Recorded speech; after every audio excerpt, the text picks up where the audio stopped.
दोस्तों, जय माता दी। Welcome to my channel Shaktipunj. दोस्तों, माँ दुर्गा की तीसरी आँख का असली रहस्य। माँ दुर्गा की तीसरी आँख आखिर क्या दर्शाती है? क्या वह केवल क्रोध का प्रतीक है या इसके पीछे कोई ऐसी दिव्य शक्ति छिपी है जिसे आज भी लोग नहीं समझ पाए? सनातन धर्म में देवी की तीसरी आँख को केवल एक आँख नहीं बल्कि जागृति, शक्ति और सत्य को देखने की दिव्य दृष्टि माना गया है।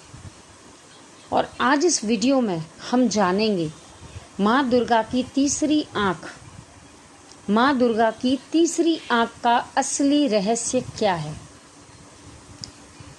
तीसरी आँख का अर्थ क्या है?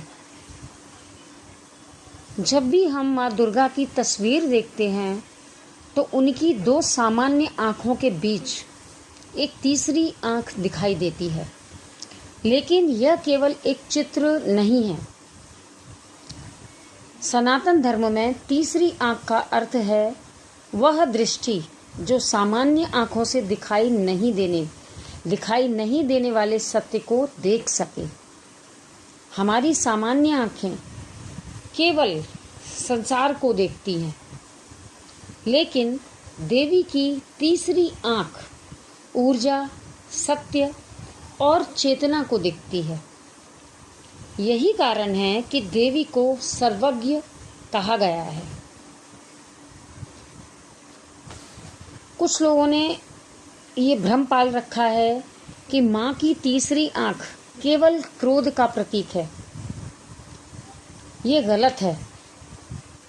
बहुत लोग सोचते हैं कि तीसरी आँख केवल विनाश या क्रोध का प्रतीक है, लेकिन वास्तव में ऐसा नहीं है। जब अधर्म बढ़ता है, जब नकारात्मक शक्तियाँ संसार को परेशान करती हैं, तब माँ की यही शक्ति विनाश का रूप लेती है। इसलिए माँ की तीसरी आँख क्रोध से ज्यादा जागृत शक्ति का प्रतीक है। तीसरी आँख और आध्यात्मिक जागृति।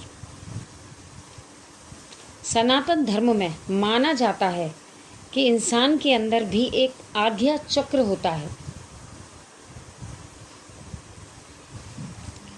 इसे स्पिरिचुअल अवेकनिंग का केंद्र कहा जाता है। जब व्यक्ति ध्यान करता है, मंत्र जाप करता है और मन को शांत करता है, तो उसकी चेतना धीरे धीरे जागृत होने लगती है। इसी जागृत चेतना को प्रतीकात्मक रूप में तीसरी आँख कहा गया है। यानी माँ हमें यह सिखाती हैं कि सच्ची शक्ति केवल बाहरी बल में नहीं है, बल्कि भीतर की जागरूकता में है। माँ दुर्गा की तीसरी आँख हमें क्या सिखाती है? माँ दुर्गा की तीसरी आँख हमें जीवन की बहुत गहरी बातें सिखाती है, जैसे कि हमेशा सत्य को पहचानो, भय से ऊपर उठो, नकारात्मकता को अपने मन पर हावी मत होने दो, अपने मन को पहचानो। क्योंकि जब मनुष्य अपने भीतर की चेतना को पहचान लेता है, तब जीवन बदलने लगता है। आज के समय में इंसान बाहर से तो बहुत कनेक्टेड है, लेकिन भीतर से उतना ही डिस्टर्ब्ड है। हर तरफ तनाव, कन्फ्यूज़न, डर, नेगेटिविटी, डिप्रेशन, ये सारी चीज़ें बहुत हद तक बढ़ गई हैं। तो ऐसे समय में देवी की तीसरी आँख हमें याद दिलाती है कि अगर मन जागृत हो जाए तो अंधकार अपने आप खत्म होने लगता है। तो दोस्तों, अगली बार जब भी आप माँ दुर्गा की तस्वीरें देखें तो उनकी तीसरी आँख को देखें। उनकी तीसरी आँख को देखें। माँ की तीसरी आँख दिव्य चेतना का प्रतीक है। वह जागृत शक्ति प्रतीक है। इस बात का संकेत है कि सच्ची शक्ति हमेशा भीतर से जन्म लेती है। दोस्तों, अगर आप माँ दुर्गा में श्रद्धा और रखते हैं, कमेंट में माता दी ज़रूर लिखें। वीडियो पसंद आए तो लाइक और सब्सक्राइब करना भूलिए। जय माता दी दोस्तों, मिलते हैं वीडियो में एक नए टॉपिक के साथ। जय माता दी।